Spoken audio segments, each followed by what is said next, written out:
Hello everyone, this is Fantastic Worlds, looking back to Lovecraft Country and the infectious madness of Dr. Dekker. Just to let you know, this is going to be kind of the speed round version of it. As you can tell on the left, I have not cleared anybody. Hell, Jaya and Bryce are still red. And what I'm going to be trying to do here is there's going to be a speed round for you and it may take a while for me. I'm going to try to cut these together so that I get them in a quick enough manner that you don't have to see me kind of fooling around with a parser to try to figure out which keywords are important. So what I will do is I will recut this so that it starts at Jasmine, works the way down until we get to Nathan, until we clear, and then we'll see what the epilogue of day 2 is, okay? So here we go. Okay, so here's one that I missed. I forgot. She asked how Dekker was killed. So Dekker, Jasmine here, was stabbed. Let's see if she has anything to add to the conversation, shall we? Ouch. I didn't really know him that well. I'm trying to remember what I was doing on Valentine's Day now. And that puts her at green, because all she wanted to know was the gory details of how Dr. Dekker was killed. A little suspect, but given she's a minor character, I'm still not going to keep her as a serious suspect. Okay, Jaya's got a few here, but she seems to center around what she thought of Dekker. Now, I did ask about, excuse me, why did he work late? We'd worked late together on all sorts of things. He was preoccupied with finding patterns in patients, trying to find some kind of order. Now, this one got suggested by a guide, because, yeah, I had to break down at one point. Remember, these are out of order for me temporally, but they're in order for you, you know, per character. This one says, what's Ben's mom got to do with it? And I had a recording error when I did it the first time, so here we go again. Because remember, if you don't from last time, Ben is the one who found the body. This is what she has to say about what his mom was having to do with it. Remember when Ben came over to threaten to sue us? She was cuddling him like he was 6. He's 25. So after that amazing insight into Ben, we're still at orange, so let's go to the next one.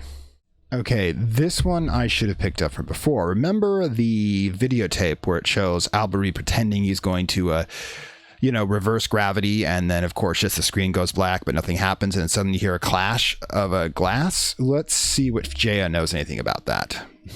It smashed. Wow, Jaya, that's really helpful. God, this is good. You know, the lightning round, I like to get things complete, but yet we haven't seen anything that's bloody mind-blowing. Okay, moving on to Bryce. Okay, so this one's a little weird. I had to get this from a guide as well, but apparently you're supposed to ask Bryce if he sees anyone behind us. Because apparently there is a couple of frames in here in which he looks beyond our shoulder. So I think that's kind of a stretch here, but this game can stretch a bit. Can you see something behind me? Possibly a relative of yours. Possibly a patient that died here. I'm not sure. She doesn't normally say anything. It's obviously not real. Probably a side effect of the sleeping pills I'm on. Well, that's incredibly random. What the hell? Bryce is seeing dead people now? This is not something... Okay, what pills? Yeah, seriously, is there... Let me check if that one's... Yeah! This Possibly one's... Anyways, this one is supposedly a major issue, but you're supposed to just notice it because, yeah, right there. When he's doing that and he's looking behind me, I'm supposed to be able to pick that up. I mean, we've had these people essentially all but dancing in the front, and I'm supposed to notice the subtleties.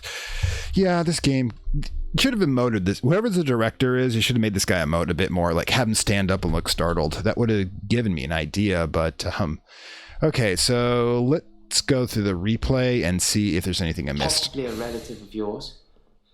Possibly a patient that died here. Wait. I'm not sure. She doesn't normally say anything. How many people have died in this office? It's obviously not real. All right, let's talk about the pills. What pills? Yes, that does sound weird, doesn't it? I take the temazepam as an antidepressant when I feel I need a little chemical help. I don't want to sleep through my extra hour, so obviously I don't take it at night.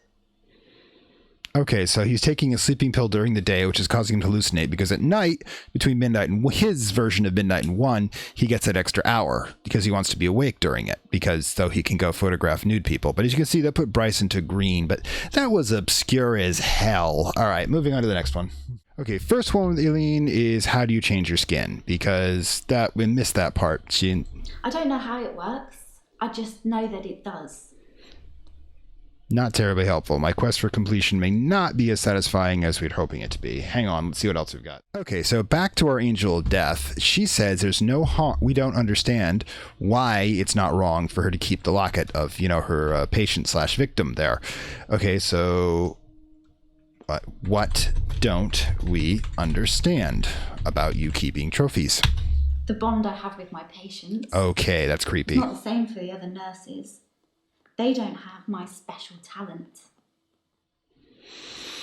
Yes, your shape-shifting talent, which you'll notice we haven't demonstrated with. Like with Lacey, some of these people are probably just crazy. Some of them do have supernatural abilities. We can confirm Nathan, right? But we can't confirm anyone else because we haven't actually witnessed it. So yeah, she believes she has a special bond with her patients and takes trophies and has this high kill rate. So yeah, she probably even thinks that she's doing them a favor by killing them, quickly. I'm not going to get into the ethics of that, which are bad, mind you. But yeah, let's move on to Mariana and see what she's up to. Okay, in regards to Dekker having drinks with Mariana, isn't drinks a date? Well, by most definitions. Dr. Dekker did date his patients. Not me, I'd never agree. A drink is not a date. A little unusual. Yeah, there we go. So she's claiming that there's other patients and she's already named Scarlet. We didn't get a Scarlet response from Jaya, so I'm also wondering if she's disassociating between Scarlet, remember, she has blackouts, multiple personality is a possibility, whether or not Scarlet is her alternate, evil identity and Mariana is the good girl. And that, a little creepy there, Mariana, but you're all creepy to me. So we don't know if that's the case either. But remember, Elaine and Marianne supposedly have each other's back when it comes to this sort of alibi. And now we have Bryce and Nathan. So like they leaves Jaya and Elaine. Jaya's got means and opportunity because she has full access to the office, but we don't have a motive for her yet, unless Dekker trying to leave is that you can't leave. You know too much. And well, Claire's just a killer. We've already established that. Anyways, moving on. Okay, still trying to get back to the mind reach outreach. Okay, why did Dr. Dekker set up mind stretch outreach? Was I spelling it wrong before? Was that what the problem was? Mind stretch outreach. Sounds creepy. I think Dr. Dekker set up Mind Stretch Outreach so that he could influence the minds of children at an early age. Well, that's not creepy. Getting them to believe they could be anything they wanted to be. Oh, gods. Since his death, it's been disbanded. Thank gods. No more minions of Dr. Dekker. Yeah, he was starting the cultists early, was he? Great. Okay, tell me about the minions. Now we got something juicy. It just felt like he was growing this child army of intelligentsia. That's not good. Oh my gods, what exactly have we stumbled upon here? Nathan's still got more to go. Let's see what we've got. Gods. Oh boy. So I got this one from the hint book, the hint website, and it's a little weird, but do you like fire? Because he's been burning things to move forward. I think fire is very primal in terms of energy. Maybe if I burn something, my days will keep rolling. Although I'm not sure you're supposed to encourage arson in these sessions, Doctor. Okay, controlled burning is not arson. And we got finally all green. Cool. Yeah, the thing is that fire is very primal. It's one of the reasons it's used in the center of a lot of magical rituals and such, is because it is an elemental force of destruction and transformation. In this case, he's kind of using it to counter the curse that Dekker supposedly put on him about not being able to move forward until he lets go of his girlfriend's life. So I can't really, say I can't endorse the use of black magic for therapy here, but maybe it's working for Nathan. I don't know. We should probably move forward. I've gotten full green. Let's see what the debris. Let's see what we've got waiting for us at the end of the day. Oh yeah, let's move.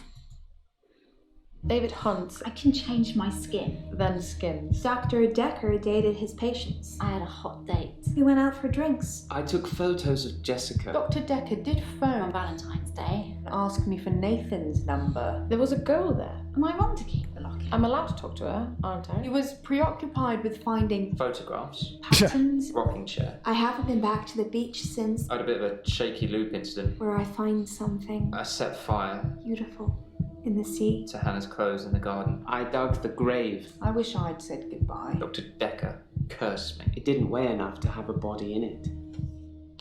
So there's a question. Is Dekker dead? Oh, Oh, morning. You surprised me.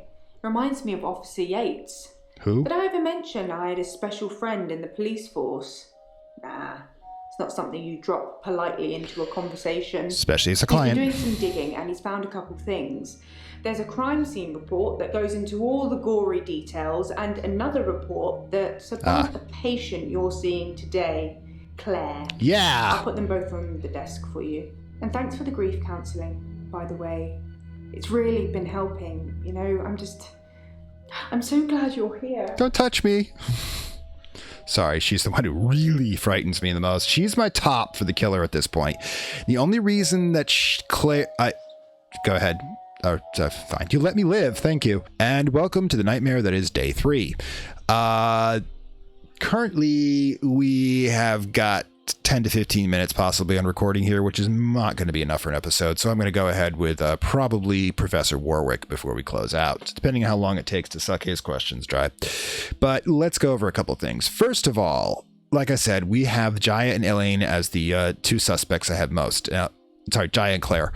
Claire, because she's just a killer and loses her temper and murders people, and Jaya because she's creeping me the hell out with how much influence she has in this office, and that maybe Dekker displeased her in some way and she decided to get somebody more malleable, which is us, of course. Now, I was making a joke about Jaya being a dom, but the fact that she has a connection that deep into police office to get me illegally, mind you, 2 police reports, yeah, cops have a high percentage of members that actually will use a pro-dom. We don't know what Jaya does outside of the office, and it's not my business, but inquiring minds. Anyways, so let's get to Professor Warwick. Now, actually, no, before we get to Professor Warwick, let's go over the evidence. There. Okay. Now, the thing about Professor Warwick is I think he's the Alderate. Let's take a quick look. Nothing, of course.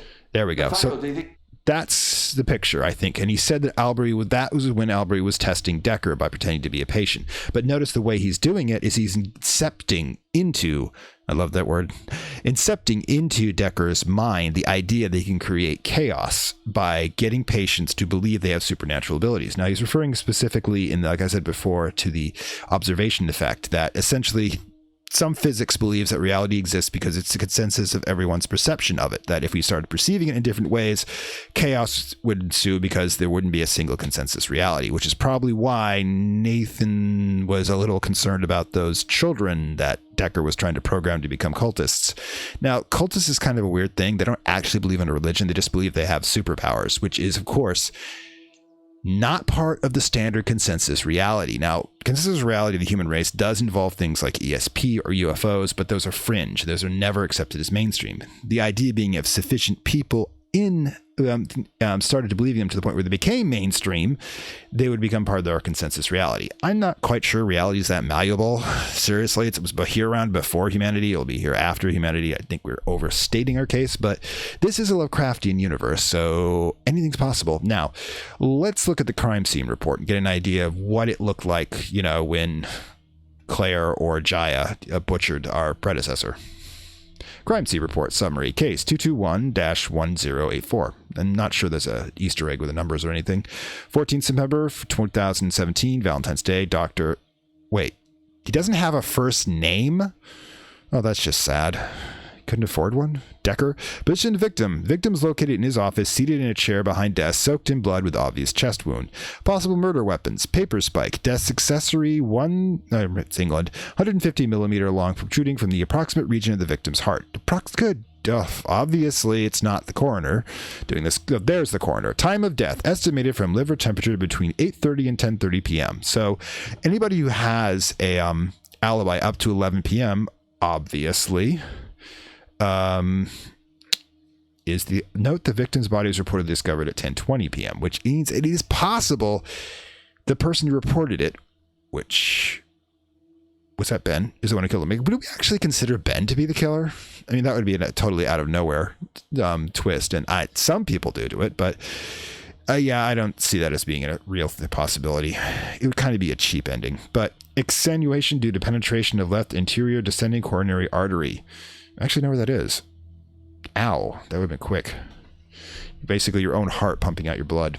But let's go to the dirty details of Claire's arrest report.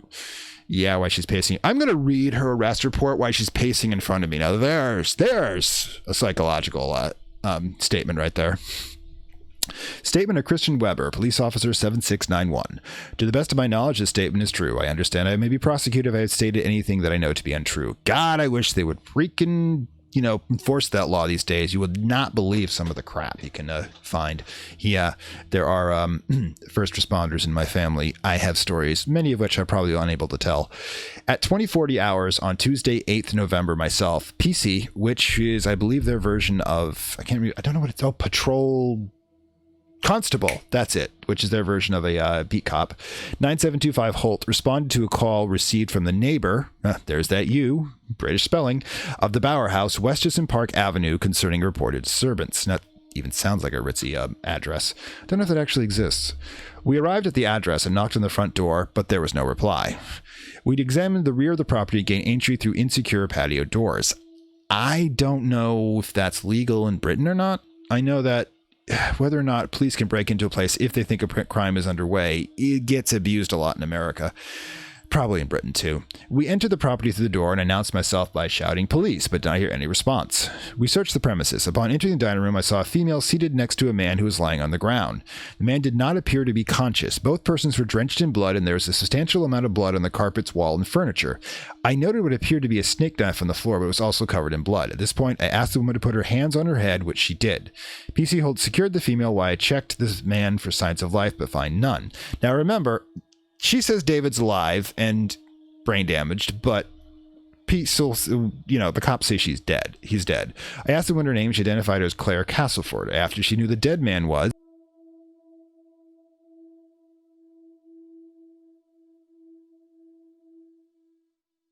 no other persons of interest in the house. I said to Castleford at 25:02 hours, you are under arrest for suspicion of murder.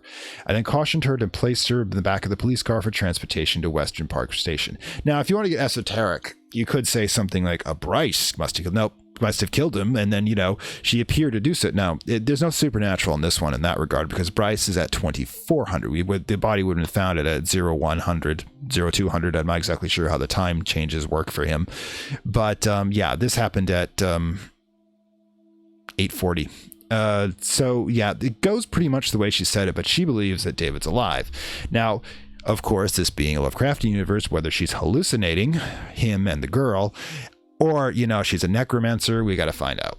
Anyway, speaking of which, I'm half tempted to start with Claire, and the game does want me to. I honestly sometimes wish this is the sort of thing that I could stream or do such, so I could ask you guys this directly. But yeah, if you do have preferences, because remember, I'm going to probably do one person now and then pairs up to the end of the day, and then possibly another lightning round if it gets really bad.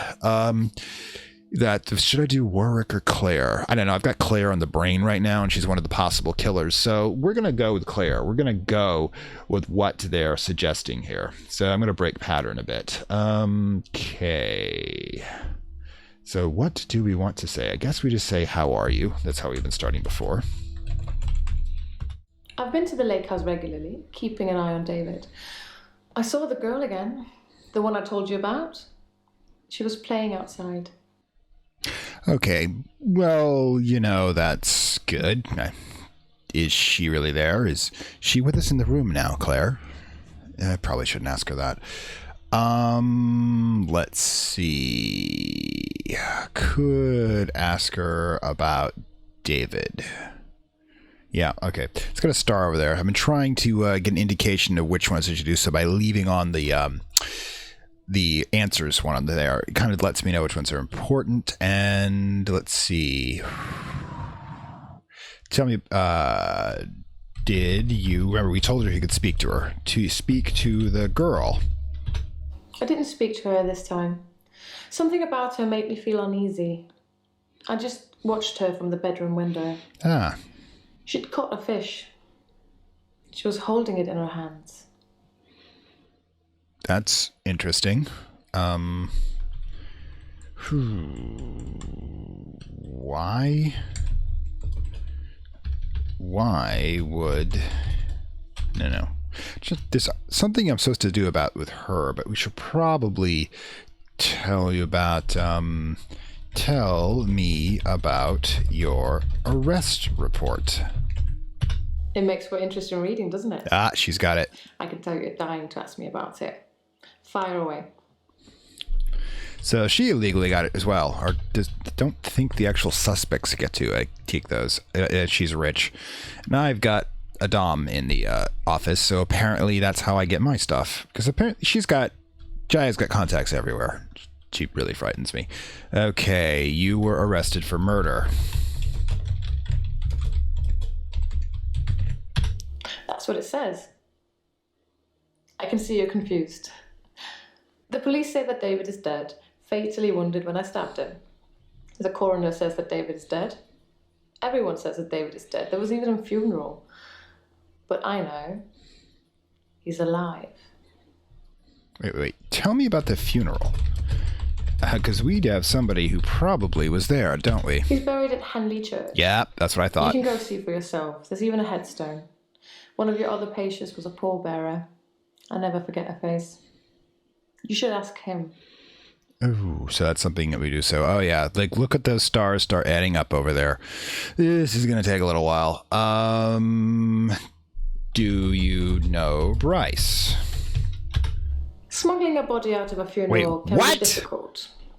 Unless you pay the right people. Oh my God, how many crimes are you going to confess to on this goddamn couch? Wow, you are really pushing the client-patient privilege here. Wait, does we even have those in Britain? Should look it up. Oh, gods.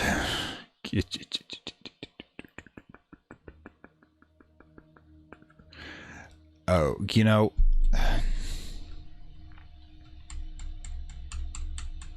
You fatally wounded David. David wanted to have a talk about our relationship. Not something any married person wants to hear. He said he'd been with Iris for about a year and that he loved her. He said he didn't love me anymore. Which I know is a lie. You don't just fall out of love with somebody. I reacted badly. Oh, did you? I grabbed the nearest weapon I could find, which happened to be the steak knife, and stabbed him with it. There was so much blood. I instantly regretted it. Well, that doesn't help him. So, I fixed it. Oh, gods. How did you fix David? It was about a week later. I brought David back to life. Not with voodoo, not with virginal sacrifice. They're hard to find. I just willed it to happen, and it did. Dr. Dekker told me it was possible, but only if you're not buried. He says once you're in the ground, there's no coming back. But until then, you have a chance at resurrection. Okay, I'm having a mild headache here. So, my predecessor has encouraged you to practice necromancy with the arbitrary rule that you can't resurrect a body once it's dead. Now, allow me to point out that the last time we talked to Bryce, we knew that Dekker wasn't buried because there wasn't a body in the funeral. Claire, do you have Dekker in the basement? Can't ask these questions, can I? I mean, I theoretically could, but odds are I'd got to lead to them. Tell me about the resurrection. And I don't mean Jesus. Yes, resurrection. But now that I've seen the results, I don't think there's anything holy about it. Oh, fuck no. I think reanimation is more an accurate term. Oh. Like, I'm an evil necromancer raising things from the dead. It's good to admit when you have a problem. It really is. You are an evil necromancer. Tell me about your problem. Okay. I'm being charged with murder because the police don't know he's still alive, and I can't get David to vouch for me for obvious reasons. I think it would raise quite a few more questions than answers, which is why I'm hoping that you'll be able to help me. Oh, God. How can I help you, Claire? Let's just get this comedy going. Considering the circumstances, I'd be grateful if you could see your way to declaring me temporarily insane at the time of the murder. To lessen my sentence. Because I'm not a killer. But I can't prove otherwise. You don't still think I'm a killer, do you, Doctor? You stabbed a guy and he died. That's killing. I don't care if you brought him back up. You still killed him in the first place. And that's just not behavior that can go, Mats. So the question we have right now is whether or not she's an intentional killer or she's crazy and just killed him out of, rage. But I can't honestly answer that question. Good thing about this game is I can shelve it. So we might even go back on the lightning round if it gets to that. But wait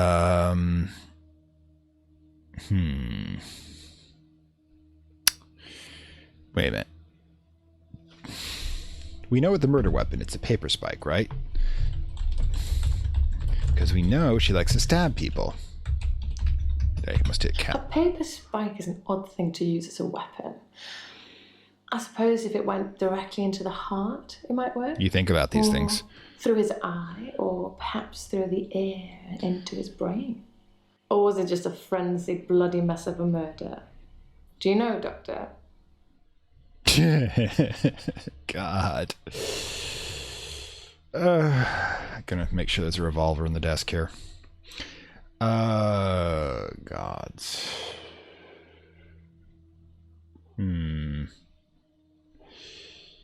There's a lot of stuff. The stars are right on this one. Let's see.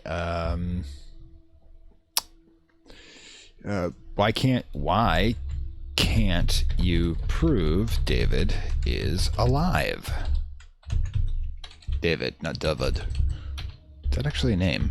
I don't understand what you're getting at, Doctor. How did you bring David to life? I don't know, Doctor. I might have spelled that. How did you bring David to life? Think, Doctor. Oh, for crying out loud. All right, so, God, my spelling's terrible. Which one are we going to go for first? I didn't speak to her. Tell me about the girl. Sorry. I don't know. I feel like I'm getting kind of, so much here. Let's see. Ooh. Here's an obvious question. Do you think David is a ghost? There's another option. I assure you, David is not a ghost. I've touched him. Is David human? I'm getting tired of all these questions. Oh, quiet. Okay. Wow. So many errors. So many places I can go with this. Okay, so let's see if He's this buried at Henley Church. could ask about the You can go church. see for yourself. There's even a headstone. One of your other patients was a pallbearer. I never forget her face. You should ask him. Okay, so just type in the word pallbearer, but we already know who that is. Bryce was a pallbearer for David. He's also a gravedigger, I believe. Yeah. Apparently. Who did you bribe? Good God. Tell me about the bribe.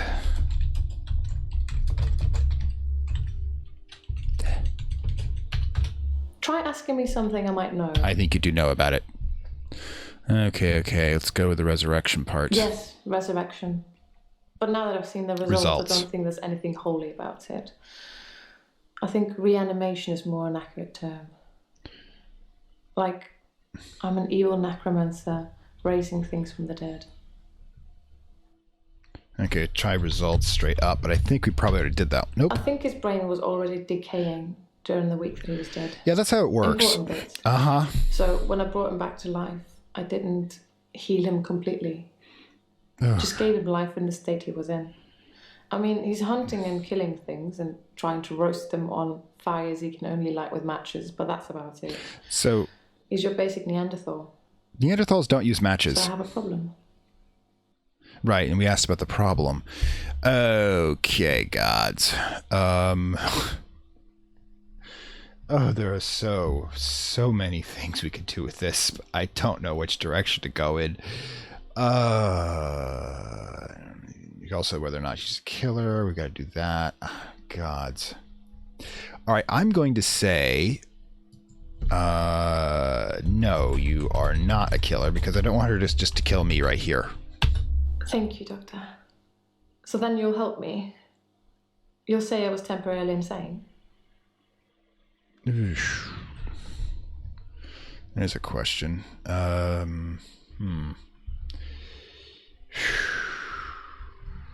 Yeah, we've already kind of messed it up with one patient, so do we actually get involved in this one? Because I'm willing to bet that she kind of wants us to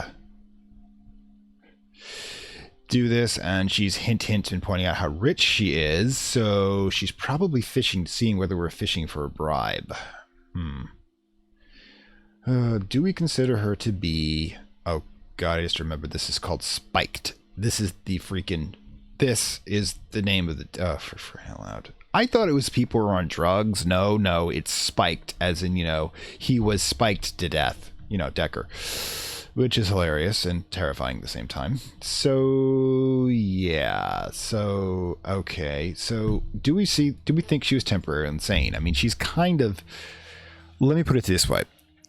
I got two minds about this. One, she could very well be a serial killer, and that's why she's very cold. But when she snaps, she kills people. Or two, she could be quite correct about it. She's probably... I mean, let's face it. She's got the money. She had the lawyer. She could have divorced David. Killing him actually screws up his life, because even with temporary insanity, she still ends up locked up. So that's a point against being a serial killer. Serial killers tend to be methodical. So I'm going to say yes, you were temporarily insane, but you got to remember something. Temporary. God, the spelling is freaking me up. T-E-M, temporal, right? It's based on temporal. T-M-O-P-O-R is correct. A-R-L-L-Y. There we go. Thank you, Doctor. That's all I needed to hear. From you or Dr. Dekker. But Dr. Dekker wouldn't do that for me. He wanted something else.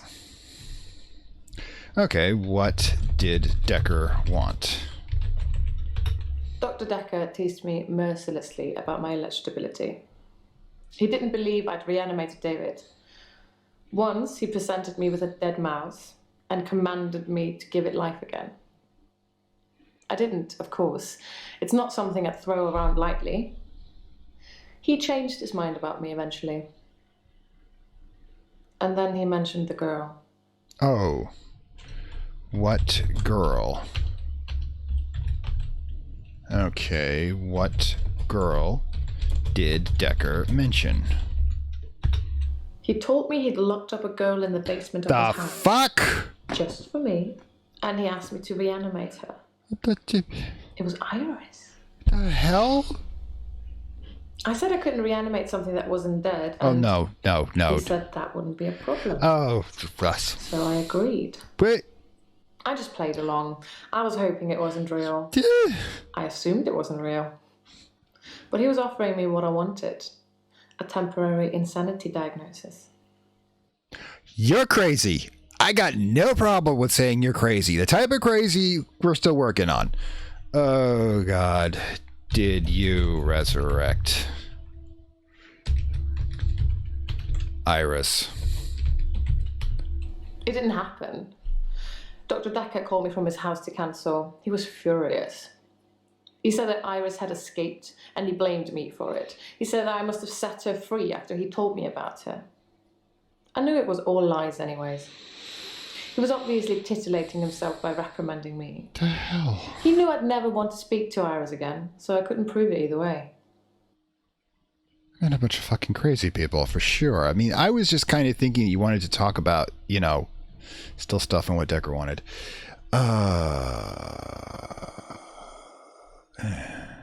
Wait. Why did Dekker change his mind? Dr. Dekker asked if I could prove David wasn't dead, so I took him to the lake house. He saw that I was telling the truth. I can take you to see him too, if you like. Would you like to see David, Doctor? Sure, why not? We're going this far into the crazy. Yes, I would like to see David. Cool, but I'm bringing a shotgun. They're really good against zombies. Very well. In our next session. Day 4 is going to be interesting. Okay, so yeah, we've ambered her, so it means that, yeah. But still, let's see if I can think of anything on top of my head, shall we? Oh, God. Dekker still... Dr. Dekker asked if I could prove David wasn't dead, so I took him to the lake house. He saw that I was telling the truth. I can take you to see him too, if you like. Would you like to see David, Doctor? Okay, there's a bunch of stuff we can probably go on about. I'm not sure what I can do about Dekker here. Wait. Did Dekker meet David? I think it was a mistake taking Dr. Dekker to see David. Dr. Dekker wanted to examine him, so they went into a different room. I wasn't worried. David wouldn't speak. But Dr. Dekker seemed very distant after that. He didn't say a word on the way back. Interesting. Did David survive the stabbing? Because that's the one thing that we've got a police report, but remember, if I've got access to it, she's got access to it, we could, you know, theoretically have faked the whole thing. So there's only one eye and survive. Perhaps. Perhaps I missed his vital organs. Perhaps by some strange freak of nature, he only appeared dead for a week. Yeah, it's probably unlikely. And he needed no food or water. Though there was an autopsy, so it's not likely. I think he was definitely dead. Yeah, you're with me. I'm with you on that one. Oh, is David a zombie? There we go. You forgot about ghosts. Yes, he did come back to life, but he's not a zombie. He looks like he always did. Just his mind is encumbered. There's no way back. You're going to have to put him down again. Has anyone else other than Dekker seen David? Yes, the father and daughter who live opposite will have seen him, I'd imagine. Although they won't have talked to him. Why is my head bobbing? If anyone approaches him other than me, David would run a mile. The sociable part of his brain must have died in that week too. Yeah. Lots of them probably did. Oh, God. Ooh, okay. Covered in blood. I remember that detail. It's a messy business, stabbing someone. Oh, you'd know. You'd imagine that it would be like slicing into a pie with all the filling just slowly oozing out. But it's so much more dramatic, like popping a cork of a bottle of champagne. Blood sprayed everywhere. I think this is the number of questions I ask. It's hilarious. By the way, if you're going to ask more about the report, let's do that. Let's see. Steak knife. Tell me about the steak knife. The steak knife was the closest, sharpest weapon I could lay my hands on. I didn't really have much time to think about it. Why didn't you have time to think about it? I don't know what you're after, but I don't know anything about that. Why didn't you have much time to think about it? I didn't plan to kill my husband. It was a spur-of-the-moment thing. What is it with men and affairs? Is that why they have a shorter average lifespan? it's kind of a thing where they keep thinking that they're not getting older, but the woman is, because they don't look in the mirror or they're vain, and they decide they want a younger woman because it'll make them feel younger. It's been going on for a while. In hell, there are Greek myths about this. Okay.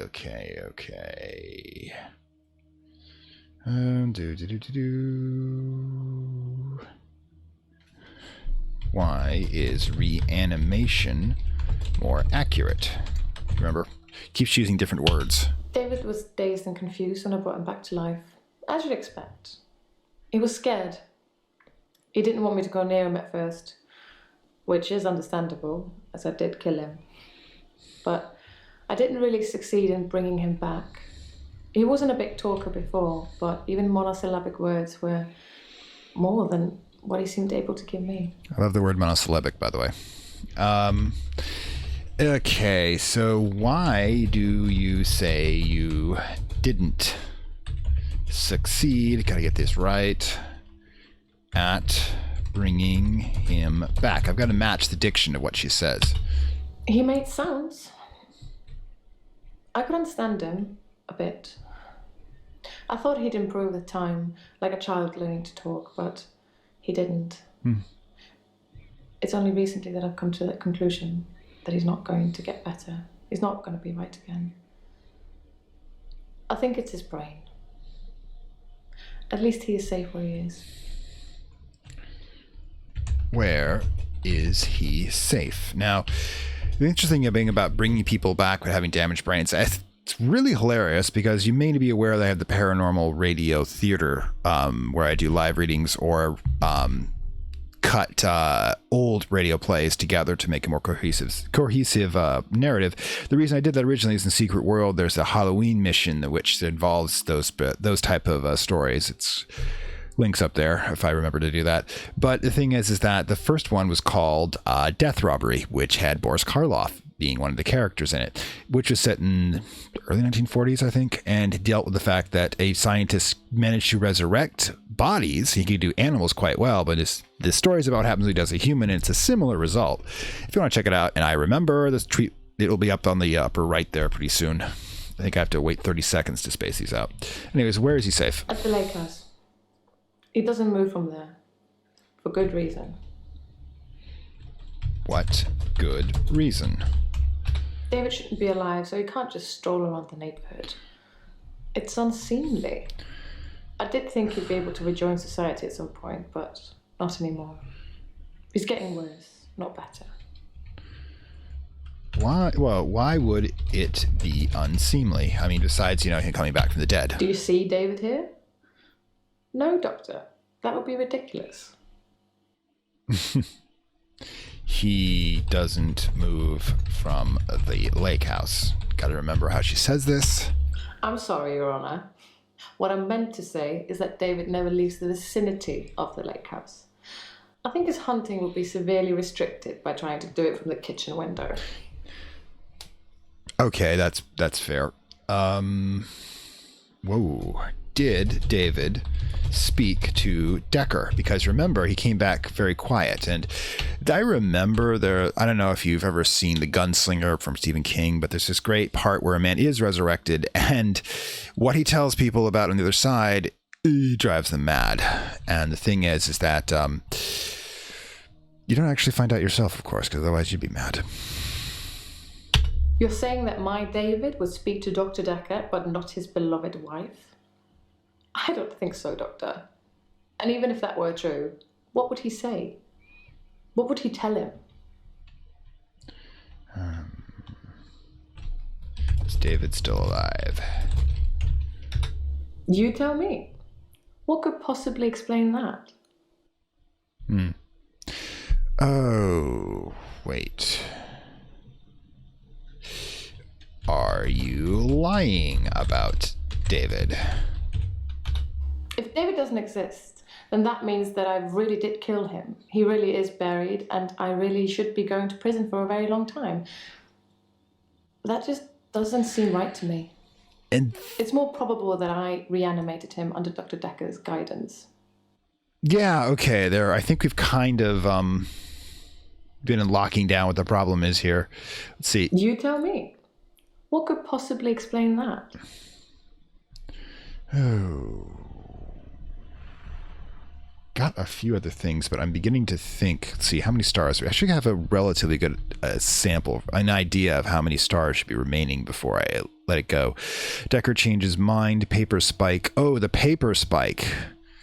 Yeah, there we go. And we still got more in the police report. Let's this. Dekker, she asked how it was done, was stabbed in the heart. He was stabbed in the heart. Then I'd say whoever killed him didn't want to leave any room for error. Okay. Well, she would know. Do you know Bryce?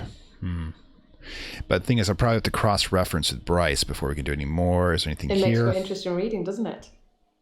I can tell you're dying to ask me about it. Fire away. Probably need to match. See if there's anything in the report itself that...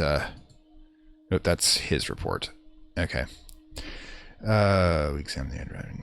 Bloods. Oh, they're underlining us. Neighbor. Thank you. Rather stupid. Neighbor. My neighbours seem far more interested in my business than they are their own. The lake house only has one house opposite, and it was on sale for some time. I suppose I should have bought it. Okay, so yeah, I think this is all we can get out of Claire until we talk to Bryce, because that's got to do with the whole body snatching thing. Everybody buried in Henley Church? Is it like the only graveyard around here? Anyways, so next week, I'm going to hit Professor Warwick and Jaya, unless, of course, you're interested enough to try to finish off Claire's narrative by having me do Bryce and Elaine first. So just let me know in the comments below which of the two options you prefer. And hey, if you're a Mariana Nathan fan, feel free to chime in as well. And in addition, we blew past 150 subscribers so quickly. Oh my God, thank you guys. But yeah. Lust from Beyond is on the slot. I should hopefully get that thing down within 2 weeks after this episode drops. No promises. We are on the fact in the middle of a civil disturbance and a plague, so scheduling can be a bit rough. But in addition, you'll also get the Paranormal Radio Live Theater presents Robert Chambers, The Repair of Reputations. Before there was Lovecraft in the 1890s, the cosmic horror genius was Robert Chambers, who also did light romances. It's a little weird, mind you, but it works. In any case, we'll be tackling one of the more well-known stories of the King in Yellow cycle. And so, in that case, if you like what I do, like, share, subscribe, hit that notification button if you subscribe, if you want to be known when I drop things, although it's pretty much just Wednesday and Saturday with the occasional Sunday, Monday bonus, so it's not exactly that hard to figure out.